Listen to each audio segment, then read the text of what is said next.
Um, the first meal of the day, um, keep like gets your blood sugar and keeps your blood sugar balanced. It replenishes your supply of energy, which will have been depleted throughout the night sleeping. It also sets the tone of how you feel to some degree. This is getting a little bit complicated, but for instance, if you have a meal which I would encourage, which is at least high-ish protein, as opposed to a meal of just mostly carbs, which is what is often common these days, it will put you on a better path, like in relation to hormones and neurotransmitters. You'll have more dopamine, for instance, if you make sure you have plenty of protein in your first meal, as opposed to just having carbs, which will set you off on more like of a serotonin thing. So there's lots and lots of reasons to not skip that first meal, in most cases to have it fairly soon after waking up, and this is the most important, have a balance of macronutrients in there. And then to have another meal, you know, hopefully 4, 5, 6, 7, maybe something like that hours later, not to snack in between, because it's, as your grandmother may have told you, ruins your appetite for the next meal.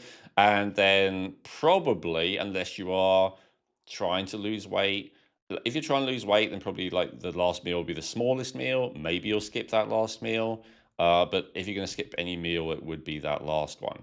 Now, I know this is counterintuitive to a lot of people because they do the opposite. They don't, for several reasons. They don't want to eat the first meal because they're not hungry. They don't want to eat the first meal because they feel like if they don't eat, they have more energy than if they do eat. We talked about this in another episode. I probably shouldn't go over it all again, but in a nutshell, um, if you have less energy after eating than before eating, that means that you have a digestive issue that needs to be resolved, because food should be a source of energy. And if for you it's the source of sedation, you're either having the wrong food, which is quite common, which we're talking about now, or your body is not able to deal with that food like it should be able to. And you're probably running an adrenaline and cortisol and stress, and that needs to be addressed.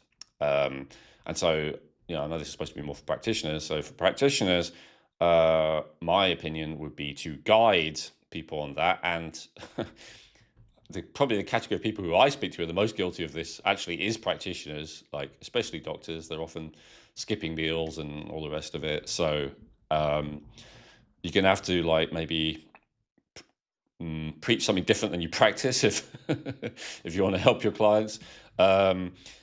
So yeah, I would say guiding people on that.